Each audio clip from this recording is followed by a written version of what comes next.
Assalamualaikum. Selamat datang di Kisah Malam Kalian.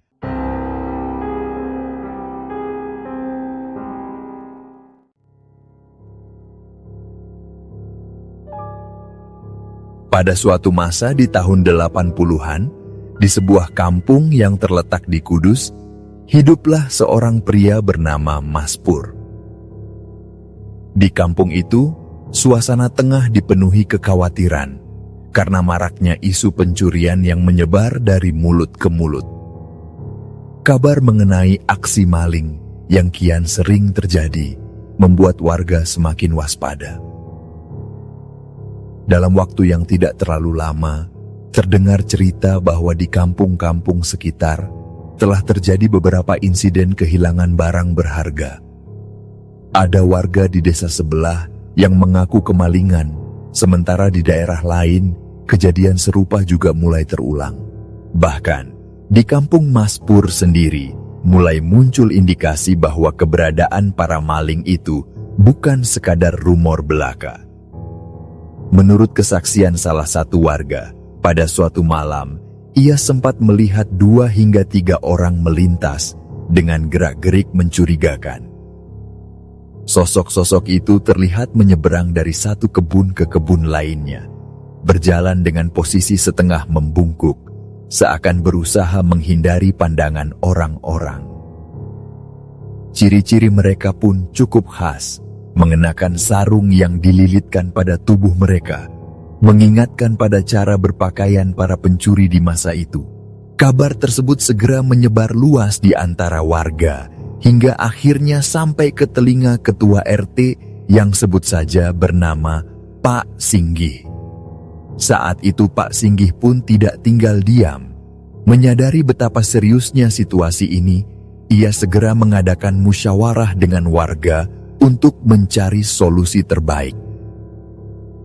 Dari hasil perbincangan tersebut, disepakati bahwa kampung mereka perlu menggalakkan kembali sistem keamanan lingkungan dengan mengadakan ronda malam. Keputusan ini mendapat sambutan positif dari masyarakat, sebab selain demi keamanan, ronda juga dianggap sebagai ajang kebersamaan yang mempererat hubungan antar warga. Ronda malam pun mulai dijalankan. Dalam beberapa hari pertama, kegiatan ini mendapat respons yang sangat baik. Warga merasa lebih tenang, karena kampung mereka kini diawasi secara bergantian oleh kelompok-kelompok ronda. Selain itu, ada sisi lain yang membuat kegiatan ini semakin menyenangkan, terutama bagi para bapak-bapak dan pemuda kampung. Mereka kini memiliki waktu berkumpul yang lebih banyak, bertukar cerita, dan menikmati suasana malam dengan lebih akrab. Akan tetapi, agar sistem ronda lebih efektif, Pak Singgih pun mengambil langkah lebih lanjut. Ia membagi titik-titik ronda ke beberapa lokasi strategis, terutama di daerah yang dinilai rawan, seperti kebun atau perbatasan dengan desa lain. Setelah dipertimbangkan dengan seksama, diputuskan bahwa ada 6 titik ronda yang perlu diawasi secara bergantian. Pembagian ini bertujuan agar penjagaan lebih merata dan tidak hanya berfokus di satu tempat saja. Beberapa hari setelah ronda berjalan, sejumlah warga mengajukan usulan tambahan kepada Pak Singgih. Mereka berpikir bahwa akan lebih baik jika di setiap titik ronda didirikan pos jaga yang bisa digunakan untuk berlindung dari dinginnya malam. Pak Singgih pun menyetujui gagasan tersebut dan mengusulkan agar mereka membangun pos ronda secara gotong royong. Ia bahkan menawarkan bambu dari kebunnya sendiri sebagai bahan utama, mengingat di sana terdapat banyak bambu yang sudah tumbuh lebat dan belum pernah ditebang selama bertahun-tahun. Tawaran ini pun disambut baik oleh warga, bahkan beberapa dari mereka turut memberikan izin agar bambu dari kebun mereka juga boleh digunakan. Dengan semangat kebersamaan, warga pun mulai bekerja. Dalam waktu sekitar 2 hari, 6 pos ronda yang mereka rencanakan akhirnya selesai dibangun. Keberadaan pos-pos ini membuat suasana ronda terasa lebih resmi dan terorganisir. Untuk memperjelas sistem penjagaan, setiap pos diberi tanda berupa tulisan yang menunjukkan nomor urutnya, seperti pos ronda 1, pos ronda 2, dan seterusnya. Selain itu, kentongan juga disiapkan di masing-masing pos sebagai alat komunikasi darurat jika terjadi sesuatu yang mencurigakan. Setelah semua persiapan selesai, ronda malam pun menjadi agenda rutin yang berlangsung cukup lama. Dalam kurun waktu kurang lebih 2 minggu, kegiatan ini benar-benar dijalankan secara serius dan penuh tanggung jawab. Setiap warga yang terlibat dalam ronda melakukan tugasnya dengan baik, memastikan bahwa kampung mereka tetap aman dari ancaman pencurian. Seiring berjalannya waktu, antusiasme warga terhadap ronda malam perlahan mulai berkurang. Rasa lelah dan kejenuhan mulai terasa setelah lebih dari 2 minggu penuh menjalankan tugas berjaga setiap malam. Pak Singgih pun menyadari bahwa semangat awal yang menggebu-gebu perlahan meredup. Demi menjaga efektivitas ronda tanpa terlalu membebani warga, ia pun menyusun jadwal yang lebih teratur dan membaginya secara adil. Setiap kelompok diberi jadwal bergilir agar setiap warga mendapatkan jatah berjaga yang seimbang. Selain itu, pos ronda yang awalnya berjumlah 6 akhirnya dikurangi menjadi 4, menyesuaikan dengan jumlah warga yang masih aktif dalam kegiatan tersebut. Namun sebelum pengurangan jumlah pos tersebut diterapkan, sebuah kejadian mengejutkan terjadi. Saat itu, kegiatan ronda masih berjalan lancar, dan suasana di kampung tetap kondusif. Warga mulai terbiasa dengan sistem pertukaran pos, di mana setiap kelompok bergantian berjaga di titik-titik yang telah ditentukan. Kegiatan ini membuat mereka semakin mengenal lingkungan sekitar dan merasa lebih aman.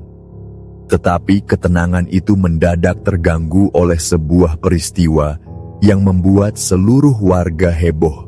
Pada suatu malam, bukan di pos tempat Mas Pur berjaga, melainkan di salah satu pos yang berada di titik lain, sebuah laporan mengejutkan datang dari seorang lelaki tua yang tiba-tiba melintas dengan kecepatan tinggi menggunakan sepeda.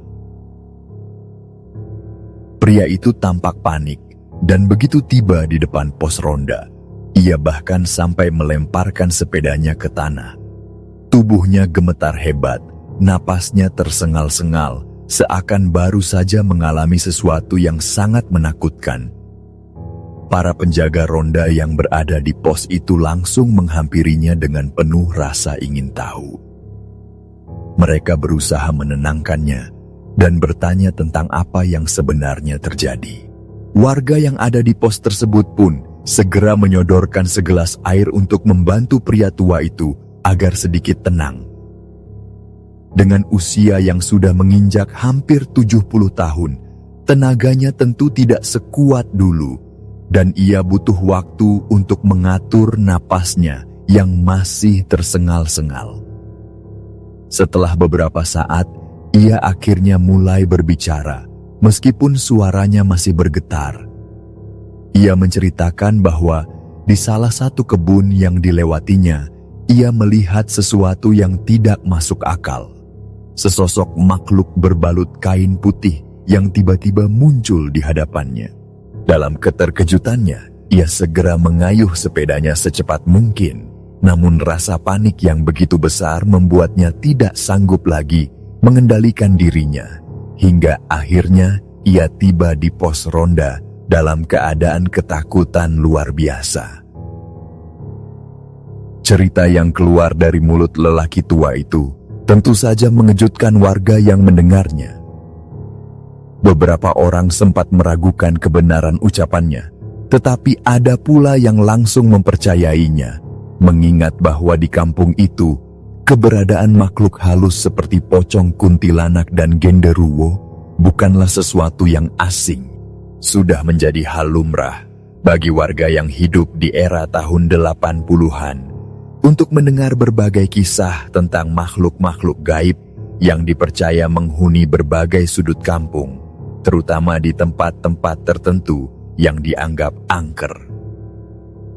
Hampir setiap sudut desa memiliki cerita tentang keberadaan sosok tak kasat mata yang diyakini menjadi penunggu suatu lokasi. Akan tetapi, hal yang membuat peristiwa kali ini berbeda adalah lokasi kemunculannya.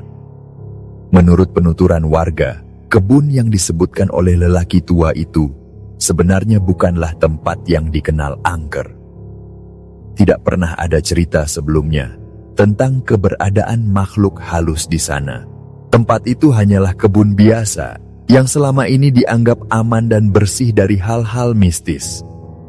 Justru karena itulah kabar kemunculan pocong di tempat tersebut menjadi sesuatu yang menarik sekaligus mengundang tanda tanya besar. Warga mulai bertanya-tanya, apakah benar-benar ada sesuatu yang baru saja muncul di sana? Atau apakah ini hanya kesalahpahaman semata? Kabar ini segera menyebar dengan cepat, dan dalam waktu singkat, sejumlah warga pun berkumpul untuk membahas langkah selanjutnya. Rasa penasaran bercampur dengan sedikit keberanian membuat mereka sepakat untuk memastikan sendiri kebenaran cerita itu. Beberapa orang mengusulkan agar mereka langsung menuju lokasi dan memeriksanya. Akan tetapi, sebelum bergerak, mereka memutuskan untuk mampir terlebih dahulu ke pos ronda lainnya, termasuk pos tempat Mas Pur berjaga guna memberi laporan serta meminta tambahan orang untuk ikut serta. Saat laporan sampai di pos Mas Pur, ia pun segera bergabung dengan kelompok warga yang berencana mendatangi kebun tersebut. Bersama dengan beberapa orang lainnya, ia berjalan menuju lokasi yang dikabarkan menjadi tempat kemunculan makhluk tersebut. Begitu tiba di dekat area kebun, mereka mulai menyusun rencana. Karena tidak semua warga memiliki keberanian yang sama, maka disepakati bahwa 2 orang pertama akan maju lebih dulu untuk memastikan kondisi di sana. Sisanya akan menunggu di belakang dengan jarak yang cukup aman sambil tetap bersiap jika sesuatu yang tidak diinginkan terjadi. 2 orang warga yang pertama kali maju untuk memeriksa kebun itu awalnya melangkah dengan penuh kewaspadaan. Mereka mengarahkan senter ke berbagai sudut, mencoba memastikan apakah benar ada sesuatu yang mencurigakan. Namun, saat mereka semakin mendekati pintu masuk kebun, sesuatu yang tak terduga terjadi. Dari dalam kegelapan, tiba-tiba sesosok makhluk berbalut kain putih muncul dan melompat-lompat di tengah jalan. Sosok itu bergerak dengan cepat, seakan-akan memang ingin menampakkan diri dengan cara yang mengagetkan siapapun yang melihatnya. Kedua warga itu seketika terperanjat. Rasa takut yang tak bisa mereka kendalikan membuat mereka spontan mundur beberapa langkah, hampir terjatuh karena saking paniknya. Mereka ingin segera berlari kembali ke arah teman-teman mereka, tetapi kaki mereka terasa begitu lemas, seolah-olah kehilangan tenaga. Sosok itu terus melompat-lompat, semakin mendekat, membuat mereka semakin ketakutan. Namun, sesuatu yang janggal tiba-tiba mereka sadari. Gerakannya terlihat tidak wajar, seakan ada sesuatu yang tidak sesuai dengan cerita-cerita tentang pocong yang mereka dengar selama ini. Setelah berhasil mengumpulkan keberanian, mereka bergegas kembali ke kelompok mereka. Tempat Mas Pur dan warga lainnya sudah menunggu dengan penuh rasa penasaran. Senter diarahkan ke arah sosok tersebut dan semua mata tertuju kepadanya. Keanehan mulai semakin jelas terlihat. Warga yang awalnya merasa ketakutan perlahan mulai mencurigai sesuatu. Mereka saling berbisik, bertanya-tanya apakah yang mereka lihat benar-benar pocong asli atau bukan. Kecurigaan itu semakin kuat ketika mereka melihat bagaimana sosok itu yang tadi melompat-lompat saat keluar dari kebun, kini berjalan biasa saat kembali masuk ke dalam kebun. Lebih mencurigakan lagi, terdengar suara tawa kecil yang seolah sengaja ditahan, Seakan-akan ada seseorang yang sedang bersenang-senang melihat reaksi warga yang ketakutan. Kejadian itu membuat warga semakin yakin bahwa yang mereka lihat bukanlah makhluk gaib, melainkan seseorang yang sedang melakukan aksi jahil. Suasana yang tadinya mencekam perlahan berubah menjadi kemarahan bercampur rasa kesal. Warga mulai berpikir bahwa ada sekelompok orang yang sengaja mengerjai mereka di tengah-tengah upaya menjaga keamanan kampung. Kegiatan ronda yang seharusnya menjadi bagian dari usaha melindungi kampung dari maling, malah terganggu oleh ulah iseng yang sama sekali tidak perlu.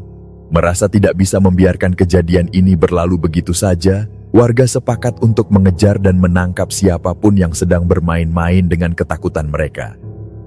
Dengan penuh semangat, sekitar 12 orang langsung bergerak menuju kebun, mengepung tempat di mana sosok tersebut menghilang. Mereka berusaha memergoki dan menangkap pelaku sebelum sempat melarikan diri. Dengan senter yang diarahkan ke segala penjuru, mereka menyisir setiap sudut kebun, memastikan bahwa siapapun yang bersembunyi di sana tidak akan bisa lolos. Tidak butuh waktu lama, hingga akhirnya mereka menemukan sosok yang tadi berpura-pura menjadi pocong. Seperti yang sudah mereka duga, ternyata itu hanyalah ulah beberapa pemuda kampung yang terkenal sering membuat keonaran. Mereka dikenal sebagai anak-anak muda yang suka berbuat jahil, terutama di malam hari. Selain sering berkeliaran tanpa tujuan jelas, mereka juga kerap mengambil buah-buahan dari kebun warga, seperti jambu dan mangga. Bahkan ada desas-desus bahwa mereka juga tidak segan-segan mencuri ayam milik warga jika ada kesempatan. Begitu tertangkap basah, para pemuda itu langsung dihadapkan ke pos ronda untuk dimintai pertanggungjawaban. Warga yang sudah kesal langsung mengomeli mereka, menanyakan alasan di balik aksi konyol yang mereka lakukan. Mereka hanya bisa menunduk, berusaha menghindari tatapan tajam warga yang kecewa dengan kelakuan mereka. Saat ditanya, mereka mengakui bahwa apa yang mereka lakukan hanyalah sebuah keisengan belaka tanpa ada niat jahat sedikit pun. Mereka hanya ingin membuat suasana menjadi lebih seru, tetapi tidak menyangka bahwa aksinya justru membuat warga marah. Mendengar jawaban itu, Pak Singgih dan para warga lainnya semakin kesal. Mereka menegaskan bahwa saat ini mereka sedang bersusah payah menjaga kampung dari ancaman pencurian dan ulah mereka justru mengganggu upaya tersebut. Warga mengingatkan bahwa jika kejadian ini terulang lagi, mereka tidak akan segan-segan memberi hukuman yang lebih berat. Para pemuda itu pun hanya bisa mengangguk pasrah, berjanji bahwa mereka tidak akan mengulangi perbuatan mereka lagi. Meski kejadian itu berakhir tanpa insiden yang lebih besar, kabar tentang penangkapan pocong jadi-jadian itu segera menyebar ke seluruh kampung. Keesokan paginya, ibu-ibu yang sedang berkumpul di warung mulai membicarakan kejadian tersebut dengan penuh antusias.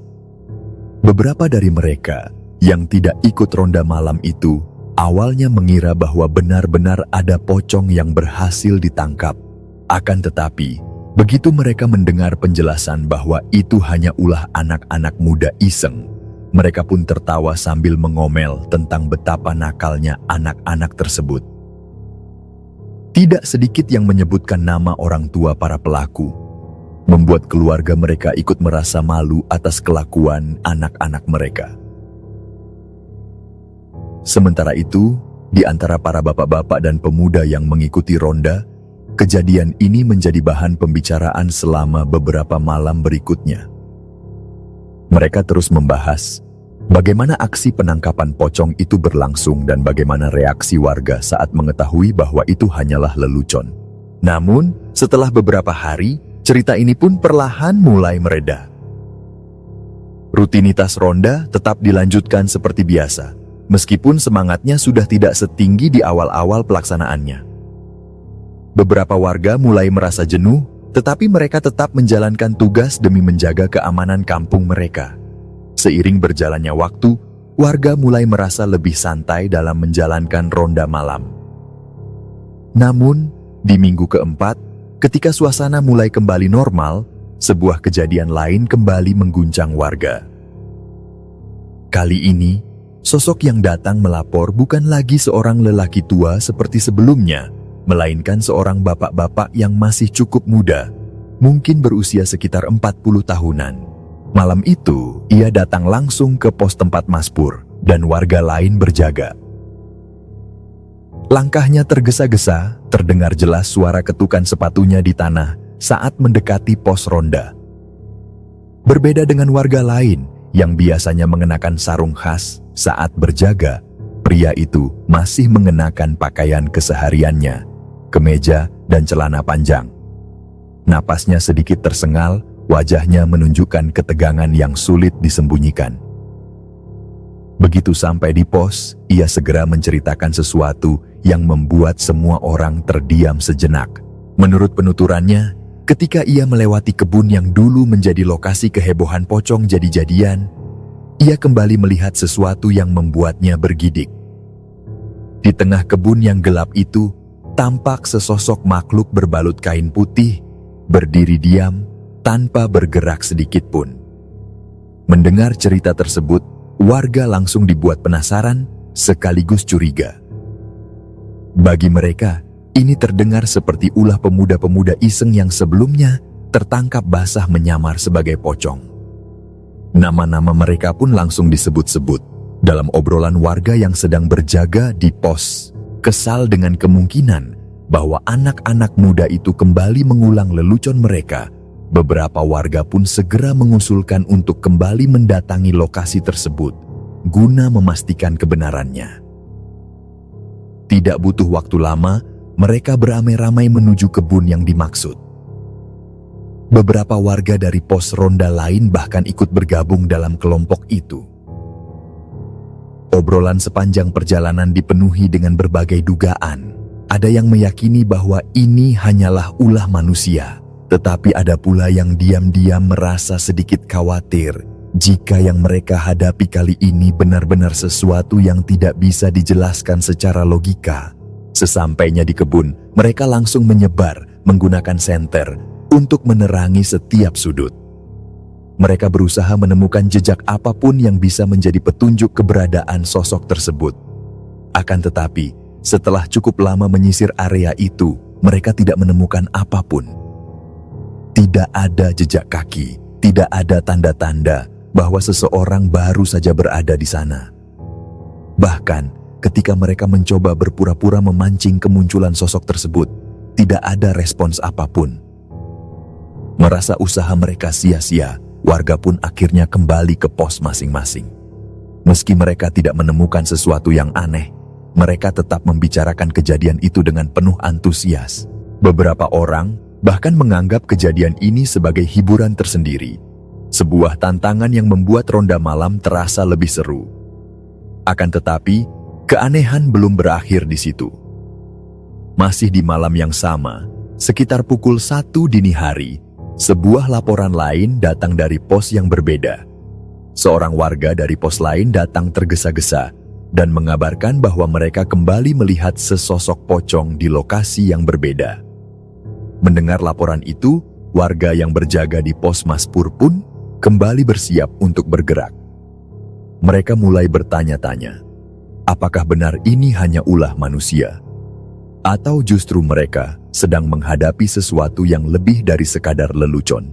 Kembali mereka bergerak ke lokasi yang disebutkan, kali ini lebih waspada dari sebelumnya. Namun lagi-lagi, setelah melakukan pencarian di sekitar area tersebut, mereka tidak menemukan apapun. Sosok yang tadi dikatakan muncul entah kemana perginya.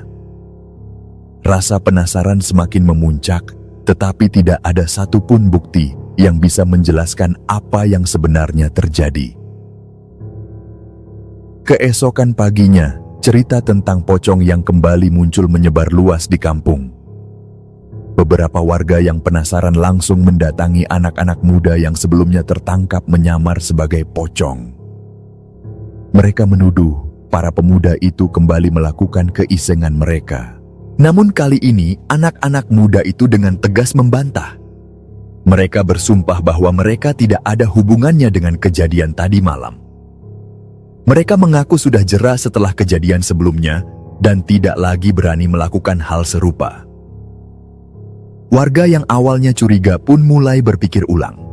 Jika bukan mereka, lalu siapa? Atau lebih tepatnya, apa? Kejadian ini perlahan mulai menimbulkan rasa waspada baru di antara warga. Beberapa mulai berspekulasi bahwa kali ini mereka mungkin benar-benar berhadapan dengan sesuatu yang berada di luar jangkauan nalar manusia.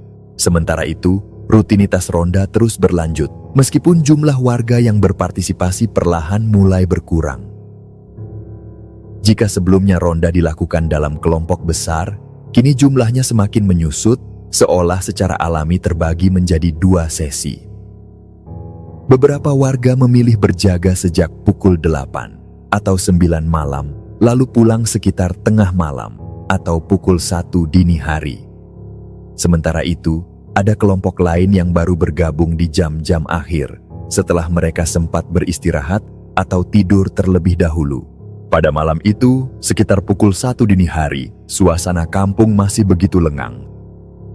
Suara hewan malam terdengar samar, berpadu dengan desiran angin yang sesekali menggoyangkan dedaunan di kebun-kebun sekitar.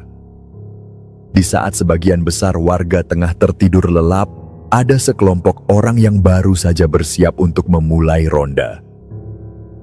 Kelompok ini terdiri dari warga yang terbiasa bangun di tengah malam, mengambil giliran jaga dari mereka yang lebih dulu berjaga sejak malam.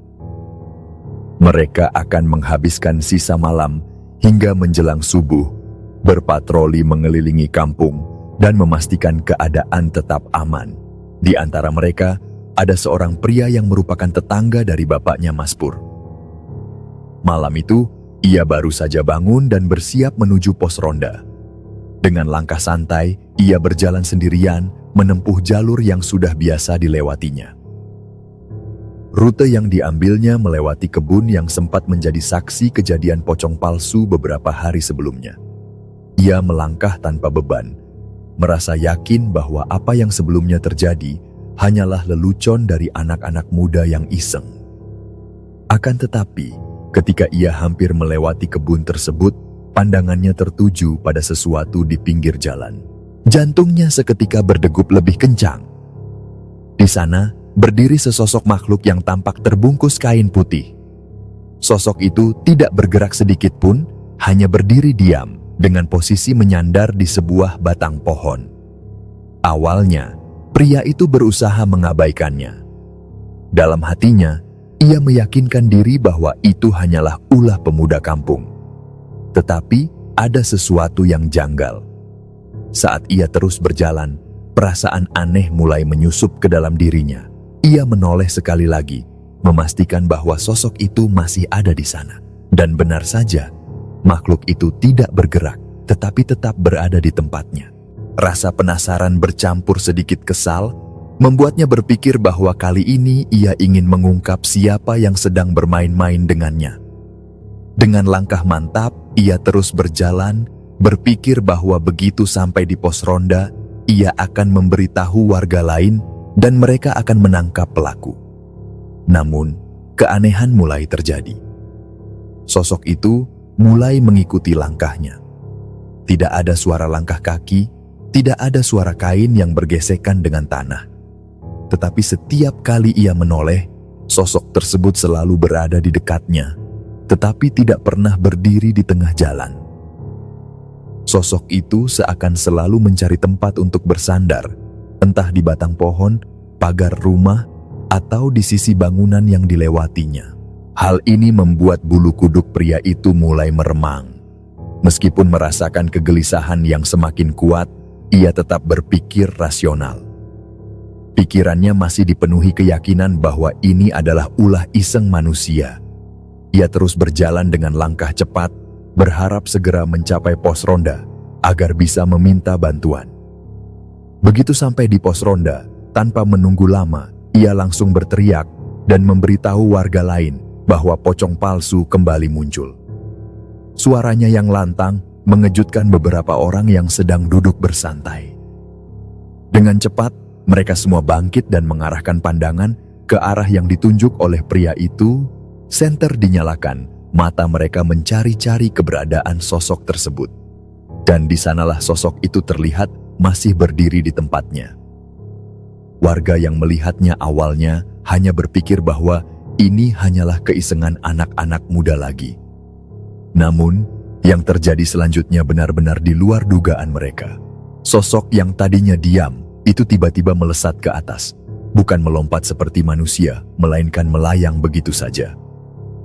Dalam sekejap, sosok itu menembus pepohonan bambu dan menghilang tanpa jejak. Tidak ada suara, tidak ada gerakan lain, hanya desiran angin yang terasa semakin dingin setelah peristiwa itu terjadi. Suasana di pos ronda mendadak sunyi. Beberapa warga yang melihat kejadian tersebut langsung terdiam, mencoba mencerna apa yang baru saja mereka saksikan. Beberapa lainnya yang tidak sempat melihat dengan jelas bertanya, dengan nada tidak percaya, berusaha mencari kepastian, apakah yang baru saja terjadi benar-benar nyata. Seorang warga akhirnya bersuara, bertanya dengan suara bergetar, mengapa sosok itu bisa melayang ke atas. Beberapa yang lain mulai berbicara, menghubungkan kejadian ini dengan cerita-cerita mistis yang sudah ada sejak lama. Mereka mulai mempertanyakan, apakah sosok yang mereka lihat tadi benar-benar manusia, atau justru sesuatu yang tidak bisa dijelaskan dengan logika. Pria yang pertama kali melihat sosok itu pun kembali menceritakan pengalamannya dengan lebih detail. Ia menjelaskan bagaimana pocong itu terus mengikutinya sepanjang perjalanan.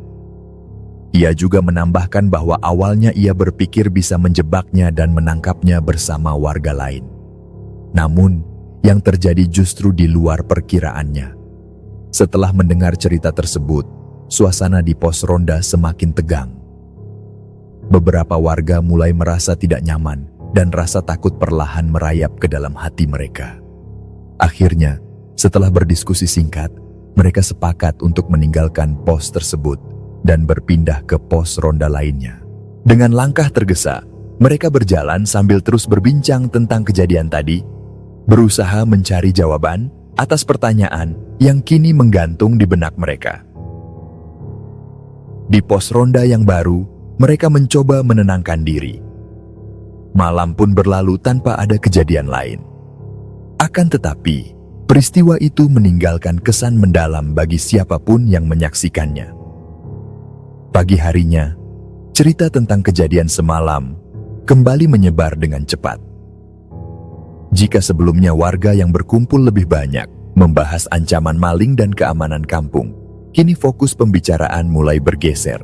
Orang-orang tidak lagi sibuk membahas untuk menjaga kampung dari pencuri, melainkan semakin sering memperdebatkan kemunculan pocong yang semakin nyata. Kabar itu menyebar dari satu pos ronda ke pos ronda lainnya, dari warung ke warung, bahkan hingga ke telinga mereka yang tidak ikut ronda. Tidak butuh waktu lama, hampir semua warga di kampung itu sudah mengetahui bahwa sosok yang mereka kira hanya sekadar pocong jadi-jadian ternyata menunjukkan tanda-tanda bahwa ia bukan manusia. Saat malam kembali tiba, meski masih ada sebagian warga yang tetap menjalankan ronda, suasana di pos ronda sudah tidak lagi seceria sebelumnya. Semangat yang dulu begitu tinggi dalam menjaga kampung perlahan-lahan mulai pudar, berganti dengan rasa waspada yang semakin meningkat. Malam itu, di pos ronda tempat Mas Pur berjaga, warga mulai berkumpul sejak pukul 9. Beberapa orang datang lebih awal, sementara lainnya baru berdatangan sekitar pukul 10 malam.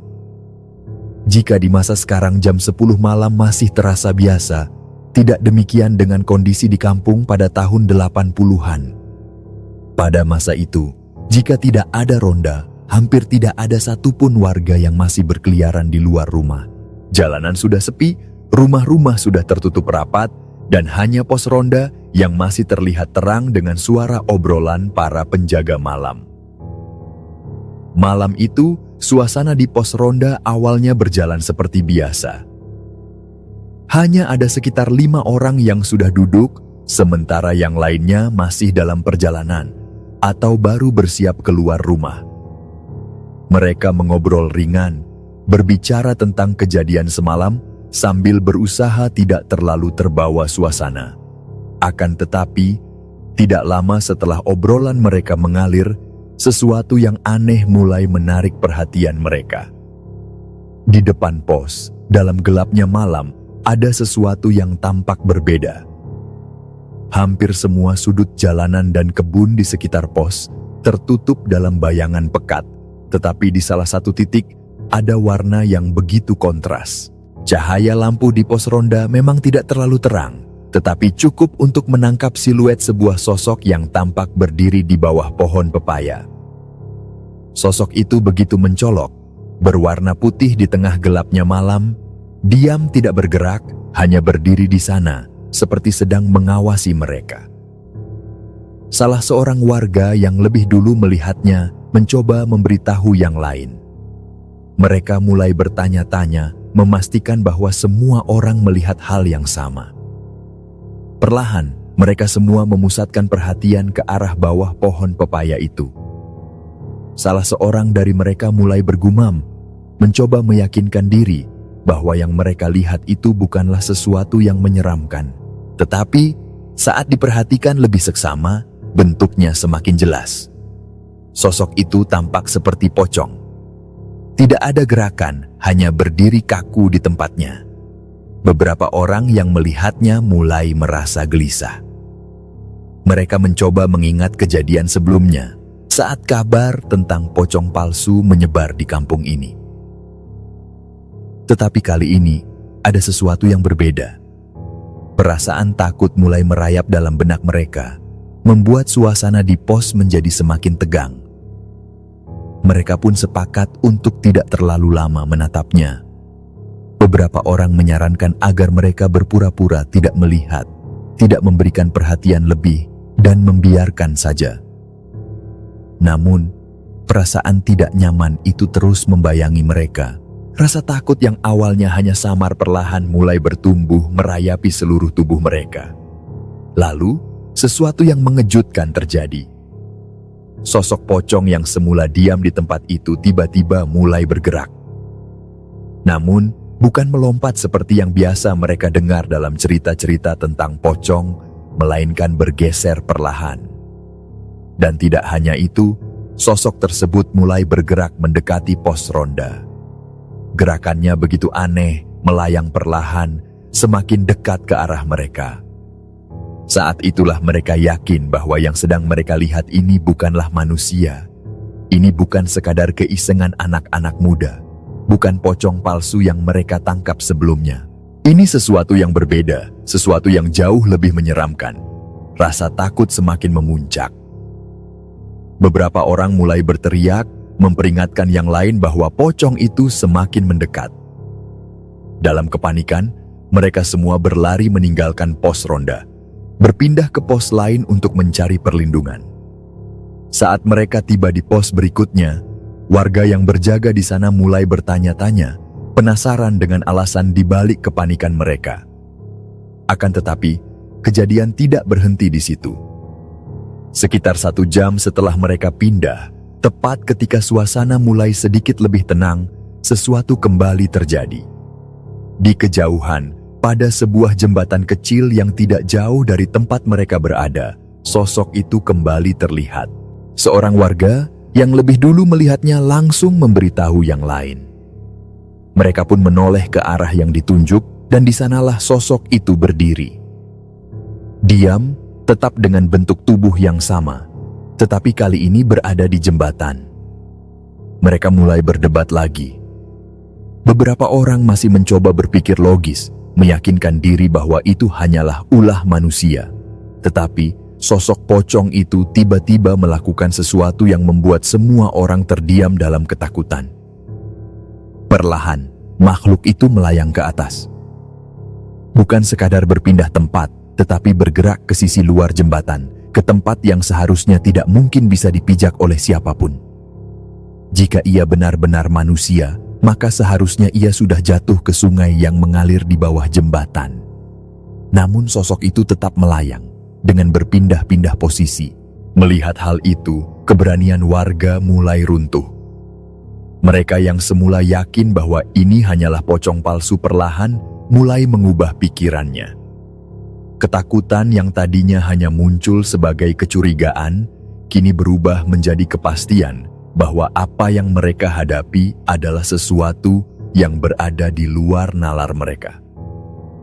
Beberapa orang yang tadinya masih mencoba bersikap berani, mulai saling menyuruh satu sama lain untuk mendekat dan membuktikan sendiri.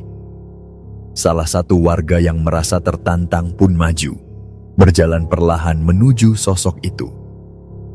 Tetapi sebelum ia bisa terlalu dekat, tiba-tiba ia berbalik dan berlari ketakutan. Warga yang lain yang melihatnya lari tanpa alasan yang jelas, ikut terpengaruh dan langsung mengikuti jejaknya. Dalam waktu singkat, semua orang yang berada di sana pun berhamburan melarikan diri ke pos ronda berikutnya. Mas Pur dan warga lainnya berlari tanpa menoleh ke belakang, tidak lagi peduli dengan apapun yang tertinggal di belakang mereka. Ketakutan yang semakin besar membuat mereka tidak lagi berpikir panjang. Tanpa banyak pertimbangan, mereka kembali meninggalkan pos mereka, bergerak ke pos keempat dengan harapan di sana mereka bisa merasa lebih aman. Seiring bertambahnya jumlah orang yang berkumpul, suasana di pos keempat semakin ramai. Namun meskipun mereka telah berpindah tempat, suasana mencekam itu tidak benar-benar menghilang. Mereka mulai menyadari sesuatu yang aneh. Sosok pocong itu tampaknya terus mengikuti mereka. Setiap kali mereka berpindah pos, sosok itu selalu terlihat, entah itu berada di atap rumah warga, di samping bangunan, atau sekadar berdiri di bawah pohon. Keberadaannya seolah tidak ingin membiarkan mereka merasa tenang. Di antara mereka yang berkumpul di pos keempat, ada seseorang yang dikenal sebagai orang yang pintar dalam hal-hal semacam ini. Orang itu mengamati keadaan sekitar dengan penuh perhatian, dan setelah beberapa saat, ia akhirnya mengungkapkan sesuatu yang mengejutkan. Menurutnya, sosok pocong itu bukanlah makhluk yang muncul tanpa alasan. Ia meyakini bahwa ada seseorang yang memang sengaja memelihara makhluk tersebut dan tidak menyukai keberadaan ronda yang dilakukan warga. Pernyataan itu membuat warga yang hadir semakin terkejut. Mereka mulai berpikir, jika benar demikian, lalu siapa yang memiliki niat buruk terhadap ronda mereka? Siapa yang tidak ingin mereka menjaga kampung? Orang pintar itu hanya tersenyum tipis, seolah sudah memahami seluruh skenario yang terjadi. Ia kemudian menginstruksikan para warga yang membawa senter untuk ikut dengannya. Dengan hati-hati, mereka berjalan menuju beberapa titik tertentu di sekitar area ronda. Sesuai petunjuk dari orang pintar itu, mereka mulai menyisir lokasi-lokasi yang mencurigakan. Beberapa saat kemudian, mereka menemukan sesuatu yang membuat bulu kuduk mereka semakin merinding. Di beberapa titik, terdapat bekas galian tanah yang terlihat belum lama dibuat.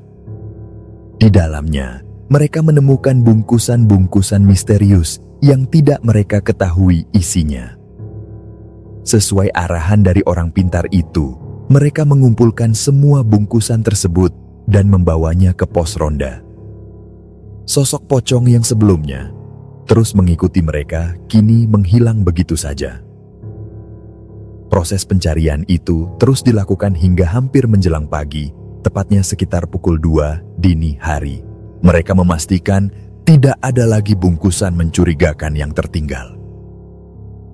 Saat semua benda tersebut telah terkumpul, orang pintar itu menjelaskan bahwa bungkusan-bungkusan ini adalah bagian dari sesuatu yang sengaja dibuat untuk memunculkan gangguan.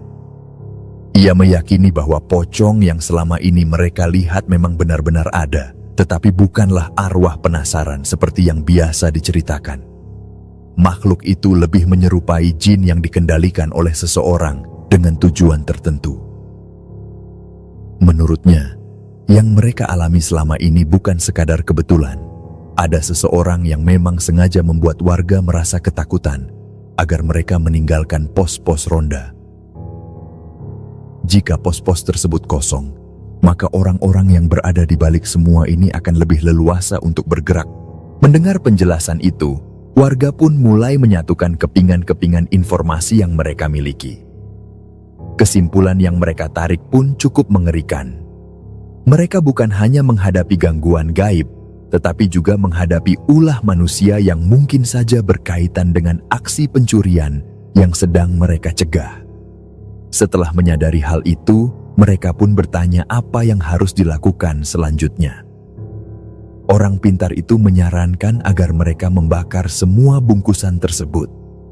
Ia yakin bahwa dengan cara itu, energi negatif yang selama ini mengganggu mereka akan hilang dan pocong yang muncul tidak akan lagi mengganggu.